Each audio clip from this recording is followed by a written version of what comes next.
Avis vascular centre మన దేశంలోనే the best varicose vein hospital. అమ్మ వివాహం ఏదైనా చేయాలంటే అటు 7 తరాలు, ఇటు 7 తరాలు ఖచ్చితంగా చూసుకొని చేస్తేనే మంచిది అంటూ ఉంటారు. అవునమ్మా. అలాంటిది ఇప్పుడున్న పరిస్థితుల్లో ఏంటంటే ప్రతి ఒక్కళ్ళు కూడా క్షణికావేశాలు ఎక్కువైపోయి చిన్న చిన్న వాటికి కూడా ఆత్మహత్యలు చేసుకుంటూ ఉన్నారు. అవును. అలా ఒక కుటుంబం నుంచి ఎవరైనా ఒక పర్సన్ ఆత్మహత్య చేసుకుంటే అవి వెనక తరాల వారికి, రాబోయే తరాల వారికి కూడా ఏదైనా నష్టం వాటిల్లే అవకాశం ఉందంటారా? అంటే అమ్మా, మనం పునర్జన్మ మొదలైనటువంటి వాటిని విశ్వసించే వాళ్ళకైతే తప్పనిసరిగా దాని ఫలితం ఉందని చెప్తాం. మేము నమ్మము అన్నారు అనుకో, వదిలేసేయం. ఆ నమ్మని వాళ్లే కదా ఆత్మహత్యలు చేసుకుంటారు. లేకపోతే ఎందుకు ఆత్మహత్యలు చేసుకుంటారమ్మా? ఎటువంటి క్లిష్ట పరిస్థితులు వచ్చినా పరిస్థితుల్ని ఎదుర్కొని ధైర్యంగా యుద్ధం చేసి ఆ యుద్ధంలో గెలవడమో లేకపోతే ఆ యుద్ధంలో ప్రాణం పోవడమో జరిగిందే తప్ప మన ప్రాచీన గ్రంథాలు గనక చదివి చూసినట్టయితే ఎవ్వరూ కూడా ఆత్మహత్యలు చేసుకున్న వాళ్ళు లేరు. ఆత్మహత్య మహాపాతకం అని చెప్పారు.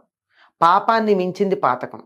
అంటే పరిహారం చేస్తే కూడా దానికి ఎటువంటి ఫలితం ఉండండి పాతకం అంటారు. అటువంటి మహాపాతకాన్ని కలిగించే ఆత్మహత్య గనక చేసుకుంటే దానివల్ల ఫలితం ఏమిటంటున్నారు కదా. ఎందుకంటే తనకొక్కడికే కాకుండా ఆత్మహత్య చేసుకున్న వారి వల్ల ఆ కుటుంబ సభ్యులకి కానీ, ఆ పూర్వులకు కానీ, తరువాతి తరాల వారికి కానీ కూడా దాని ప్రభావం ఉంటుంది. ఎందుకు అంటే ఆత్మహత్య చేసుకున్నటువంటి వారికి అసలు ఆయుర్దాయం పూర్తయ్యేదాకా పైలోకాలకు వెళ్ళే అవకాశం లేదు గనక ఇక్కడే శరీరం లేకుండా తిరుగుతూ ఉంటారు. మనకి గాలి పట్టింది, అదే మరి వాళ్ళే తిరుగుతూ పాపం వాళ్ళకి వెళ్ళే అవకాశం లేదు. పాస్పోర్ట్ ఉంది కానీ వీసా లేదు. ఏం చేస్తారు? ఎట్లా పెడతారు? పాస్పోర్ట్లో మనం ఎప్పుడో వెళ్లాల్సిన డేట్ ఉంది, మన టికెట్ కన్ఫర్మ్ కాలేదు, వెళ్ళాము, రైల్వే స్టేషన్లో పడి తిరుగుతాం టికెట్ కన్ఫర్మ్ కాకపోతే. అలాగే వీసా రాలేకపోతే ఆ దేశాలకు వెళ్ళలేక అక్కడక్కడే తిరుగుకుంటూ ఉండాలి. అదేవిధంగా మనం ఈ లోకం నుంచి వదిలిపెట్టి వెళ్ళడానికి ఫలానా సమయం అనువైంది అని చెప్పిన తర్వాత ఆ సమయానికన్నా ముందే గనక వెళ్ళినట్టయితే అక్కడ వెళ్ళగలుగుతాం మనం. కనుక అక్కడే ఉండిపోవడం జరుగుతూ ఉంటుంది. దానివల్ల అటువంటి ప్రేతలు ఉన్నాయి గనక వాటికి ఊర్ధ్వలోక గమనం లేదు గనక తరువాత తరాల మీద వారి యొక్క ప్రభావం కొంత ఉంటుంది అంటారు. ఇప్పుడు ఆత్మహత్య చేసుకున్న వాళ్ళకి ఓకే అమ్మా, ఒకళ్ళని హత్య చేసిన వాళ్ళు కూడా ఉంటారు.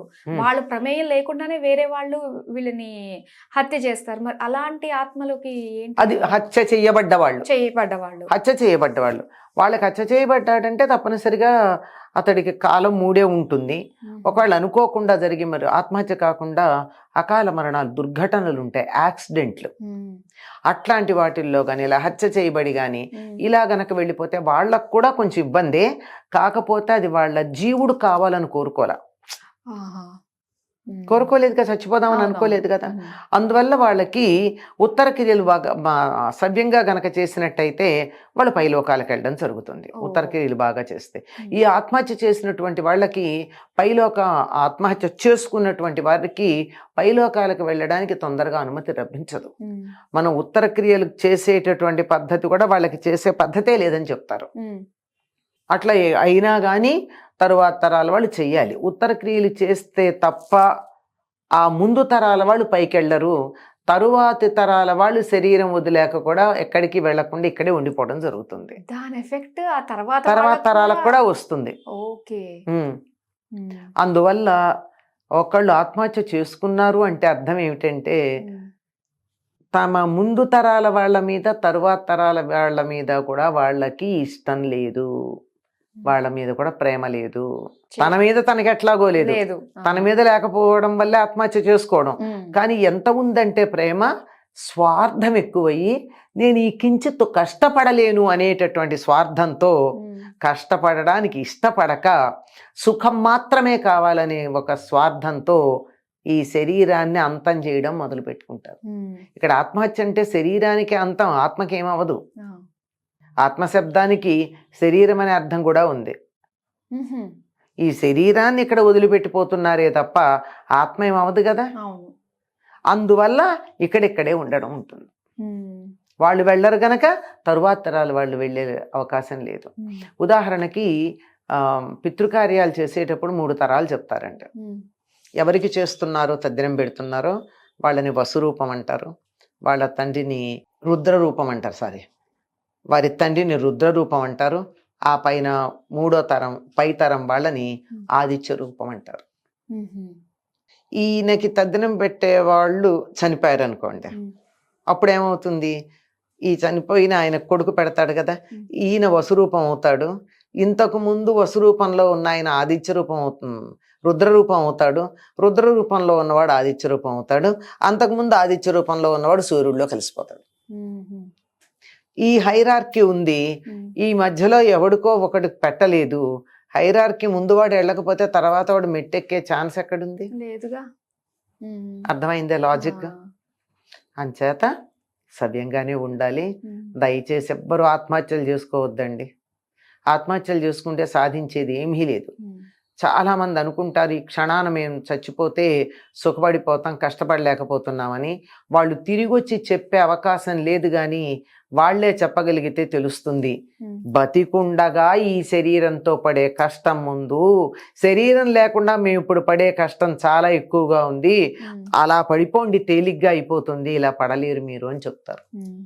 కానీ చెప్పే అవకాశం లేకపోవడంతో వెళ్ళిన వాళ్ళు ఎవరూ చెప్పలేకపోతున్నారు. ఇదే జగత్తులో ఉన్న మాయ అంటారు. ఈ మాయ కారణంగా ఈ వ్యవహారాలు ఇలా సాగుతూ ఉన్నాయి. కానీ బతికితేనే వాళ్ళ ధైర్యంగా ఉంటుంది, కానీ చావు అన్నది చాలా ధైర్యం చేస్తేనే వాళ్ళు అంతలా చేసుకోవాల్సి వస్తుంది. ధైర్యం కాదు, పిరికి వాడైతేనే చేస్తాడు. ధైర్యవంతుడు పరిస్థితులను ఎదుర్కొంటాడు, పిరికి వాడు చచ్చిపోతాడు. పలాయనవాదం, పారిపోవడం, తప్పించుకోవడం, ఎదుర్కోలేకపోవడం, చచ్చుదనం, చాతకాంతనం, అసమర్థత, ఇంకా ఎన్ని పదాలు ఉన్నాయో నేను చెప్పలేను, అన్నీ ఉన్నాయి. ఇవన్నీ ఒక్క చోట చేరిస్తే వాడు ఆత్మహత్య చేసుకుంటాడు. చచ్చిపోవడానికి ధైర్యం అక్కర్లా, బతకడానికి ధైర్యం కావాలి. పిరికివాడు మాత్రమే చచ్చిపోతాడు. చాలా బాగా చెప్పారమ్మా. కాకపోతే ఇప్పుడు ఈ ఆత్మహత్య చేసుకున్న వాళ్ళు మరి వాళ్ళ ఉత్తర కార్యాలు ఏవైతే చేసామో వాళ్ళు పుణ్యలోకాలకి వెళ్ళాలంటే కార్యక్రమాలు సవ్యంగా చేస్తే సరిపోతుందంటారా? అసలు వాళ్ళకి కార్యక్రమం, ఆత్మహత్య చేసుకున్న వాళ్ళ కార్యక్రమాలే చేయొద్దని చెప్తారమ్మా. చేయకూడదు, వాటికి లేవు అసలు. వాళ్ళని పైకి పంపించే మార్గాలే లేవని చెప్తారు. అయినా మనం చేస్తాం, మానట్లేదు. వాళ్ళకి చెందుతాయి లేదో తెలియదు. ఎందుకంటే ఆ జీవుడికి ఇంకా ఇక్కడ టైం ఉంది భూలోకంలో, మనం ఇస్తే వాడు అక్కడికి ఎలా పెడతాడు? నిజంగానేమో ఇది చాలా డీప్ గా తెలుసుకుని ప్రతి ఒక్కరు ఆలోచించి తర్వాత తరంగా తన గురించే తను ఆలోచించుకుంటే చెయ్యడు. ఆలోచన లేని అసమర్థుడైతేనే చేస్తాడు. ఇంక ఇలాంటి వాళ్ళ గురించి ఎంత చెప్పుకున్నా కూడా మనకి ఇంకేం బాధే తప్ప, ఇంక ఇందులో వివరాల్లోకి వెళ్ళిన కొద్దీ ఇంకా బాధ కలిగించే విషయాలే తప్ప సంతోషంగా ఉండేది, ఎవరికన్నా ఉపయోగపడేది చాలా తక్కువ. కనీసం మనం అంటూ ఒక మెసేజ్ పాస్ చేసాం కాబట్టి ప్రతి ఒక్కరికి రీచ్ అవ్వాలి. ఎవరు ఆత్మహత్య చేసుకోకండి. ఎందుకు చేసుకుంటారండి? బతికుంటే బలుసాకు తినచ్చు. అవును, జీవితం చాలా పెద్ద, విపులాచ పృథ్వీ కాలోచ్చనంత అని చెప్తారు. కాలం చాలా అనంతమైనటువంటి కాలం. ఈ భూమండలం చాలా విశాలమైంది. ఎక్కడో అక్కడ ఎప్పుడో ఒకప్పుడు సుఖపడకపోతామా? చచ్చిపోయాకేముంది? ఎప్పుడు బతుకుతారు? బ్రతికియుండన సుఖములు బడయవచ్చు అని ఉంది. బతికుంటే కదా సుఖం. ఆత్మహత్య చేసుకుని బలాంది ఆత్మాహుతి చేస్తాం, ఇది సాధిస్తామంటే నువ్వు సాధించిన దాన్ని మరెవరో అనుభవిస్తున్నారు కానీ నీకేం లేదుగా. అవును, ఎంతో మంది బలిదానాలు చేశారు. బలిదానాలు చేసిన వాళ్ళు ఏమన్నా అనుభవించారా? వాళ్ళ తరాల వాళ్ళు అనుభవించటం కొద్ది రోజులు బాగానే ఎక్సైట్మెంట్గా ఉంటుంది, తర్వాత వాటి విలువ తెలియదు. కష్టపడితే సాధించిన దానికి తెలిసిన విలువ ఎవరో కష్టపడి మనకిచ్చిన దాంతే మనం పొందితే ఉండే దానికి తెలియదు. తెలియక దుర్వినియోగం చేయడం, దాన్ని చులకన చేయడం జరుగుతుంది. మనం ప్రత్యక్షంగా అనేక ఉదాహరణలు దానికి చెప్పుకోవచ్చు. బలిదానాలు చేసి సంపాదించినటువంటి వాటిని దుర్వినియోగం చేసుకోవడం అన్నది మనం ప్రత్యక్షంగా చూస్తూ ఉన్నాక కూడా బలిదానాలు చేయడానికి ఎవరైనా ముందుకెడుతున్నారంటే ఎంత తెలివి తక్కువ వాళ్ళు అని జాలిపడాల్సి ఉంటుంది.